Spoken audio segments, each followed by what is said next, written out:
A poet is a poet because of other poets. Find your voice through the voices of other poets. Visit avboppoetry.co.za. 13 South African poets share the secrets behind their most intimate poems. We will discover who they are, where they come from, and the road they've had to travel. They will reveal what inspires their poetry and ultimately what gives them hope.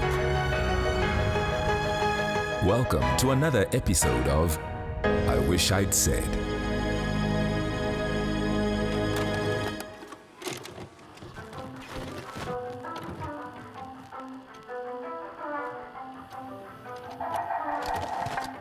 Our story begins along the shores of the Vaal Dam. Here we meet Kutsi Emmanuel Lindinkosi Mpanza, a father, an actor, musician, teacher, and a poet. So the first thing I would say is outstanding about Kutsi is his focus. The second thing is his diligence. He's a very diligent man. He would work late into the late hours of the night, working on the project, writing, and then he would send me stuff and say, look what I've done, and then I'd look at it and then say, no, work on this, fix this, and then a couple of weeks later, a couple of days later, he's fixed it, he's worked on it. So his focus and his diligence, I think that for me has really been an outstanding component about him. I always say if I have to choose a man again, I can still choose the same man.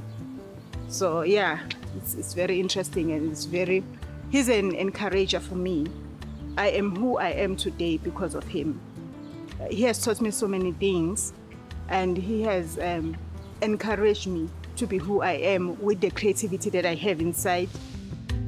Kutsi was born in Eshowe, a town surrounded by the lush Dlinza forest and known as the heart of Zululand.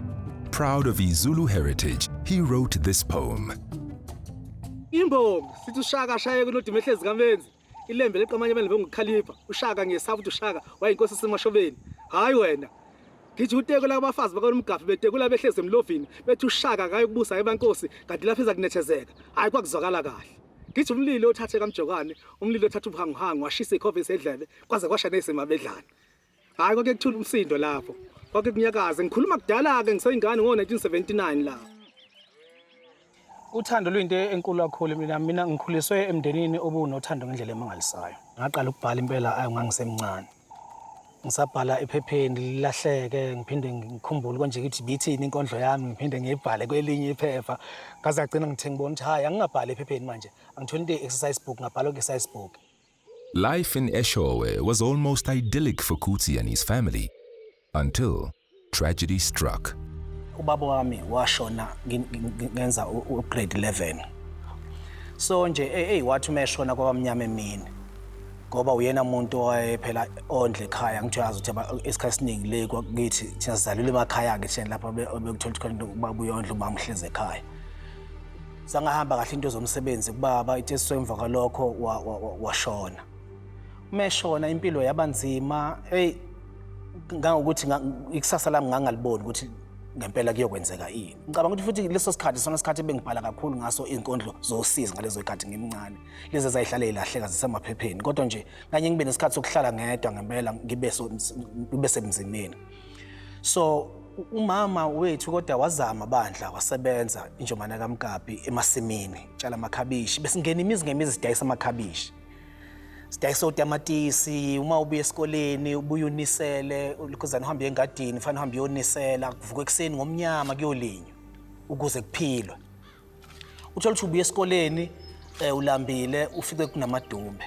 Kuthiwe niyo amadumbe lozodliwa ukudla kusikoze kudliwe okwesipuni kuzophekwa ebusuku. So nje impilo nje yanzima kodwa wabekezela Nkosi yami uma wethu wasikhulisa sizingane sasikhona sasu8 ngaleso sikhathi esikhulisa futhi ngiyacabanga ukuthi abaningi ababesibona leso sikhathi babengacabanga ukuthi umndeni wethu uyophumelela kodwa ungomsa kaNkulunkulu sayibona sesiphuma lapho. So nje that was the darkest time of my life ngilahlekelwe ubaba. Even during those dark times the family was stronger than their hardships. Sikhula sizingane nje besithandana ekhaya osisi abadala nezingane ezincane ekhaya besikhulisa kuye kuthi njalo mangabe kuKhisimusi babize zonke ingane lezi zendawo ukuze iqoqelwe ekhaya kube mnandi uyabona nje kube khona that sharing of unity endaweni kufundiswe uku-actor kufundiswe ino kwenza ama poems kodwa into engayinothisa kakhulu ukuthi enokunothando so umndeni wethu ube nayo le nto leyo ukuthi thina emndenini sithandane futhi siphinde sithande nabantu abawomakhelwane abantu aba-around endaweni yakithi.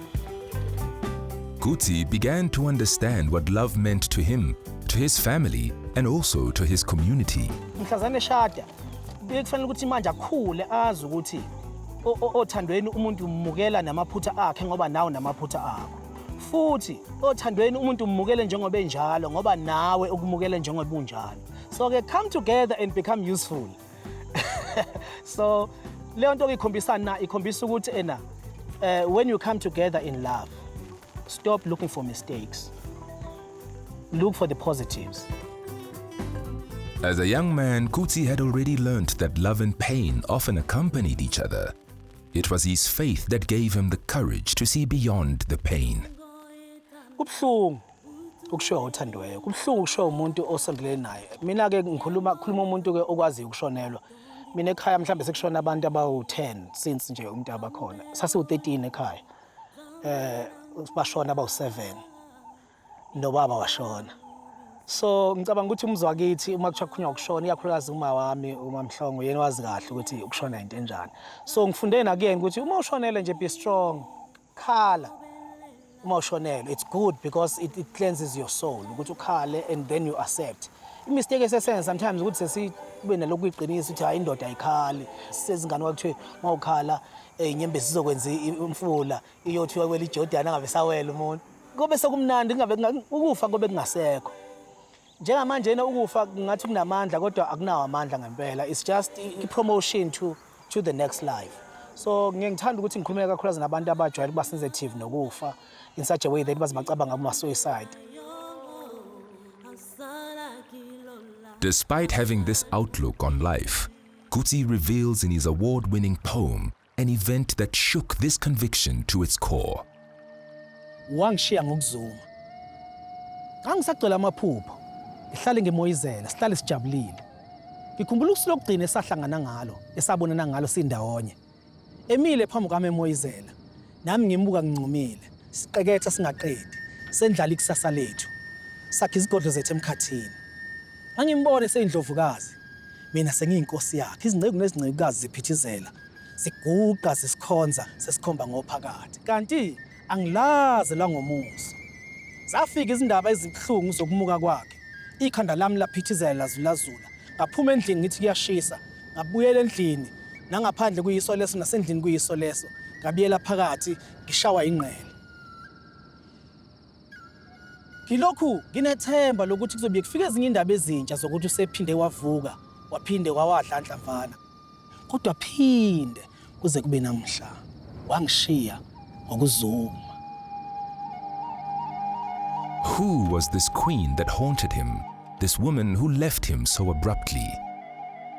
Sahlangana ngomngane. Okusho ukuthi kwakunenye friend yami nje esikhawini. Kunilokuthiwa esikhawini eKZN. So umngane ke yena noma kaNsika. Kuba khona that thing yabona uthando. Phakathi kwethu nathi such a way that sometimes I used to go mhlawumbe for ama rehearsals of music. Ubehamba nami, we used to go together, we shared same music. Ayibona leyo nto leyo. So ke in that way sabonda. Nakho ke sekuvela ke uNtsiki ke endlela.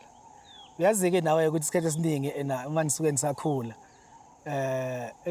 when trouble happens in paradise ke kube khona leyo nto leyo engabisaba njengakuqala. So ke emva kwalokho ke kwaba khona that thing yabona ama families engayakho happy ngaleyo nto, especially into lokhuza kakhulu iproblem kakhulu kwa kwi religion ukuthi ama religions wethu ayingafani. So manje ifamily yakubo yangaba nakho ukungimukela ngaleyo ndlela ngoba ithi ngumuntu wasezweni.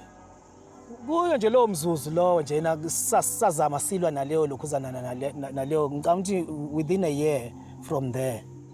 Oh yeah, it was within 2 years from there wasiyangishiya. Uma umntanami uma kaNontsikelele intombazane le indodakazi yami wayesemncane na 25 nje 26 lapho njena wayengemdala kakhulu ngoba phela nami futhi ngangisemncane nami ngalozo khathi ngoba ngangina 30 nami.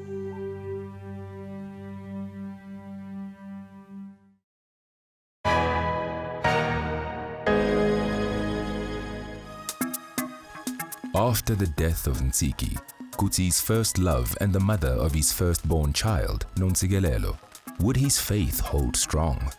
It's such a way that ifamily yasekhaya yaphatheka kabi ngoba ngikhule ekhaya ngumuntu othanda isonto yabona ubhizi esontweni uyacula udlala igeshe esontweni yabona nje into enjengalezo umuntu active kodwa yavele ngahlehla nje lento ngayiphela nje impilo nje rough.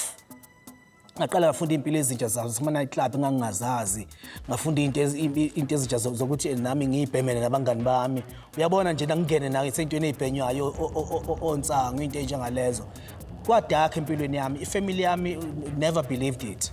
I didn't see the future at all. Kodwa futhi ayikho indawo engangicabanga ukuthi ngizokwazi ukuthi ngibe safe kuyona because isonto where I thought that it's my place, it's my spiritual place and it's my other home. There was no place for me. Ngendlela engangifila ngayo ngaleso sikhathi. So kwaba dark empilweni yami in such a way that ngisho nabangani engase ngiba attract ngaleso sikhathi. Be attract abangani abazothi let's do something bad. Bese ngingihambe nje ngoyihlalela endaweni la okuyiphuzelwa khona kuse ngakusasa ngingabuyelanga ekhaya. During those times I was not paid I think about 6 months. The day ngaze ngaya offices at government ngiyofuna uthola ukuthi kena why am I not getting paid, and I discovered that they didn't even know that I'm employed by a government. So I had to start afresh and apply ukuthi ngithi and I know I'm a teacher in this school, all those things yabona. It was dark times of my life. Having been brought to his knees and on the brink of suicide, would Kutsi's faith hold fast? Ngithi kubantwana ngiyazi basensitive abanye bashonela abazali khona bashonela abazali bobabili basele ngabodwana. God has a way to prosper you. Ungacabanga ukuthi it's the end of the road, it's just the bend on the road. Kunabantu namhlanjena othola ukuthi seba ama presidents of the countries, abanye ba ama billionaires kodwa they grew up kuma homes without having parents. Ukube babe give upile ba commit home suicide kwakuphela ngapho. After the passing of Ntsiki, Kutsi's life had spiraled out of control. He wrote the following poem during that time. Frozen. Frozen by circumstances, crushed by the systems, condemned by the self-righteous. Can I breathe for a second and be heard just for a minute? Downtrodden, smitten for the unjust cause. Can I please pause? A minute will be enough. It will feel like a decade. Who cares who listens to an outcast, a poor creature, homeless and fatherless, miserable, sorrowful, and clueless? Who cares who I am?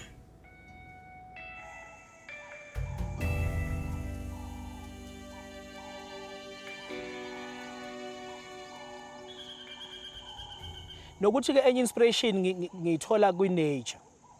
Njoba nje ngibona leli damu la ubona leli damu lapha elisemva kwami. Ngivele ngizohlala lapha kulezi idolo lezi ngibuke leli damu. Ngesikhathi ngibuka leli damu kufika imicabango. Ngiyacabanga izinto ezenzeka ngisemncane, izinto engihlangane nazo, indlela yothando, into esesintwini ke njengoba phela mina ngumuntu wesintu. Njoba ngisho ukuthi ngakhwela eshowe lapha na kuye kushawe nje ingoma. Kuthiwe nje Wimbube ubaba isiyoni hawu kufike lo culo lela kade ngisahlala ngibuka idamu lapha sathi wow, what a beautiful place, peaceful. Kutsi had no doubt that he needed to make changes in his life, but he had no idea where to begin until he met. The name is Dr. Kutsi Mpanza, Senior Pastor of Prevailing Word Ministries International. We started Prevailing Word Ministries in 2011. And 2012, beginning of the year, we needed a venue to meet. And that's when conversations began. But I didn't get to know him personally up until a few months later when I was asked to do a coaching session at the school for the students. Dr. Kutsi Mpanza ngihlangane naye ngithi ngabo 2012 2013 kube nokufika esikoleni ngangisebenza kusona uthiwa iFendela High School ezocoach abantwana besikole. Kwathi ngilanga nami ngase ngithi ayeke ngene lapha ngizozwa ukuthi uthini kubantwana besikole. Ngafika ngathola umhlola. Ayiqekethe izindaba umuntu. Echaza indaba zovision ukuthi empilweni kufanele ube nombono ukuze uphumelele empilweni. Echaza nokuthi akekho umuntu uNkulunkulu amdala njengephutha. Wonke umuntu udalwe for i-purpose. Wonke umuntu udalwe kunenhloso uNkulunkulu ayenaye ngalo muntu. One of the greatest challenges was when he made a decision to become part of the flock and we began to really work on him and coach him. He had been in a relationship with a pastor where he felt frustrated, disappointed. He had struggled financially, he had struggled in his career, he struggled in terms of relationship management. So when we began to interact, there was that caution to say, can I trust you? What are you going to do with my life? Are you going to move me forward, or are you going to frustrate me? Are you going to contain me? So there was the trust issue. Ngimdinga umuntu ozongi-accommodate, angilalele, angicoach futhi ukuthi ngiyenza kanjani zonke into. Yayingihlanyisa lento ukuthi why mina ngingafani nabantu abaningi ukuthi ngicabanga izinto eziningi. Ngifuna ukwenza lokho, ngifuna ukwenza lokho, ngifuna ukwenza lokho, ngifuna ukwenza lokho. Manje into ebekade ngiyifuna namhlanje kusasa angisekho crazy ngayo. Ikhona kodwa sengicrazy ngenye into. In that way yayingihindarisha lento ukuthi ngithola impumelelo ngoba bengenayo focus. Kodwa ngangidinga umuntu ozongicoach athi kumina, how do you create a focus around multiple projects? And I think a lot of people go through that, where you feel the person who's come to help me, are they going to help me and pull me out of the water, or are they going to let me go at that critical moment and then let me drown? So the trust factor was one of those. And if you read his poetry, you can actually begin to pick up a few things about the pain of what he's been through, his personal experiences. You sense it in his writing and his writing style, that he's been through a journey from pain to freedom to liberty. And I think that for me was a very outstanding thing to say. A person can come out of where they are, go on a journey of recovery and discover who they really are and let go of the pain of the past. Ziningi izinto ayikhulumayo ezazingakho ekhuluma nange-excellence ukuthi uma wenza into ufanele uyenzisise uyenze ngendlela ofuna ukuyenza ngayo ukuthi umuntu ushathiwa uyashanela uma ngabe uyisweeper ekhampanini shanela ngendlela yokuthi bethi abantu akekho umuntu okwashanela kanjena. Wayechaza nje into enjengalezo ezazingenza ngakheke ngibone ukuthi no lo muntu uyayazi into ayikhulumayo. Anyone can become anything with the right information, the right coaching, the right inputs. Destinies can be unlocked, vision can be released, and success can be achieved. What was it that Pastor Tish helped Kutsi rediscover? Yingani ngizumhluku? Uma ngabe ukuthi busengqondweni, why ngizumhluku enhlizweni? Uma ngabe lisenhlizweni, yingani ngihlale ngicabanga ngalo ngasonke isikhathi? You go and write something about it. Like nje kune poem yami ngiyibhalile Dream Again Dreamer. Le poem lena ngayibhala after i-coaching ekhuluma nami ngimtshela ngama dreams ami engicabanga ukuthi ngibone ngathi asefadile. Athi yena you can dream again. Then mangifika ekhaya ngilokhu ifika le ngithi Dream Again Dreamer. Ngavele ngabhala ipoem ngayo.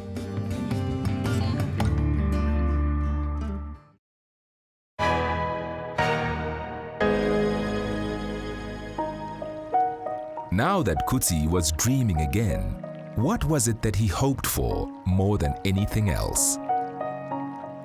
So ke bese kuthi umfabo ke lo kaBaba uJunior osalala kodwa yena ke kwakuba Busipho waye ehlobene nomndeni wankosikazi wami. Ezwana kakhulu unkosikazi wami wayifana nengane kulo baba lona. Hawu lo baba lona umebona lo unkosikazi wami avela athi ke wena uzoba inkosikazi kaLinda eShomvini nakhe. Ekhuluma nje dluli siyabazi kodwa adala into abayikhulumile ngisho ngenzeke namhlanje okwenza ngenilanga. Uthe nje wakhamba kuqhubeka isikhathi sagcina sesihlangene nonkosikazi. Uma sihlangana nonkosikazi hawu sathandana. Ngezwi elalikhulunywa yena ekhuluma edlula angisho ukuthi wayijoker, angisho ukuthi wayiprofeta, angisho ukuthi wayenzani kodwa ngithi izwi elikhulunywa ngomlomo kakhulukazi abantu abadala ngazi ke kwenzeke njani into abayikhulumile iyenzeka ngisho bengasekho bona lapho. Uthola isenzekile usahlangana ke nonkosikazi ke kwamnandi kanjeya saqala kamanje sathi hayi sifanele sishade sahlangana kwaku April Fool. You never believe it kodwa ngitshela ukuthi uthando lwethu baka April Fool laqhubeka kwakuhle kanjeyana kwake ukuthi impela uma ngicabanga impela ngazi ukuthi benja ngazi ngize ngimdwebeli lokhuzana izinto ezibhalwayo ngenze calligraphy no bani ngicabanga ngaye ubusuku nemini hayi kanti na impela uzongithanda impela namathele kimi sasashada. And Kutsi found himself ready to love again. Igama lami nguHlengiwe Mpanza. Isibongo sami sasemshadweni ke leso. Before I got married benguHlengiwe Ngcongo. Yase yangithatha ke insizwa yakaMpanza, Kutsi Mpanza. Sengishade naye for 16 years. We got married in 2003 September, and it has been a very interesting and a good journey. Ekhaya lami nje kuhlala ku-Coetzee because ngibhalile nami ngabhalela ka-Afbob ama-poems ami bawa-accepta ngathola imali engiyitholayo. As a result, I've also written a book kodwa ayikapublish yama-poems. Ngi-encourage uyena njalo ukuthi mina I didn't know ukuthi I can write ama-poems. Ipoem engiyithanda kakhulu yakuthi une-poem ayibhale ngami, and ngesikhathi eyibhala le poem akangitshelanga wathula nayo, so uyayabhala bese ngikhombisa ama-poems akhe ngiwafunde. But this time mhlazane ebhale ngami, there are quite a few, but there's this one akazange angitshele. Ngiyaphasa ka-Afbob wazoyifaka encwadini. Ngithola mina sengifunda ama-poems awabhale encwadini. And if I read this poem ngithi lo imina phela lo akusiyena omunye umuntu, I'm reading about myself. But sikhuluma ngothando, indlela kwasamina engithema ngifika empilweni yakhe ngam-encourage ngayo. According to yena uhlala encoma ukuthi I'm always behind all the dreams that he has. So leyo nto leyo yami-encourage. So ekhombisa nje ebhala ukuthi uthando aluthole kumina lum-encourageile ukuthi abe lo muntu awuyena namhlanje. Uma ngabe nisuke nifuna uthando lwenu lukhule, concentrate ezintweni kuma-strengths wenu, ey'ntweni eni-strong kuzona, nikhulise zona ngoba zona zizokwenza ukuthi lezi ezi-weak zingabi nawo umthelela. Having allowed himself to love again and having found that love in Hlengiwe, how does Kutsi feel about death now? Enye into ke engifuna ukukhuluma ngayo ukuthi ke izinto ze-death ukuthi how can I speak to abantu njenge-death. Into engifuna ukusho ukuthi it's very important to understand ukuthi i-death is not the end of the road. I-death is just a bend on the road. Has Kutsi's faith been restored? I froze because I forgot myself.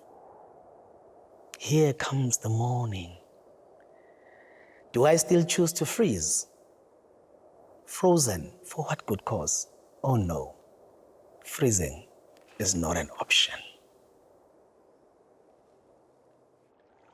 But will knowing his story change the way people interpret his award-winning poem?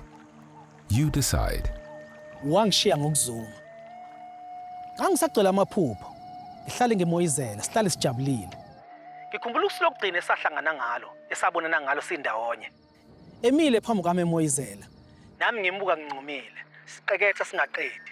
Sendlala ikusasa lethu. Sakhe izigodlo zethu emkhathini. Angimbone seyindlovukazi. Mina sengiyinkosi yakhe. Izingceku nezincekukazi ziphithizela. Siguqa sisikhonza sesikhomba ngophakathi. Kanti angilazi la ngomuso. Zafika izindaba ezibhlungu zokumuka kwakhe. Ikhanda lami laphithizela lazulazula. Ngaphuma endlini ngithi kuyashisa. Ngabuyela endlini. Nangaphandle kuyiso leso nasendlini kuyiso leso. Ngabuyela phakathi ngishawa ingqele. Ngilokhu nginethemba lokuthi kuzobe kufika ezinye indaba ezintsha zokuthi usephinde wavuka. Waphinde wawadla ndlavana. Kodwa phinde kuze kube namhla. Wangishiya ngokuzuma.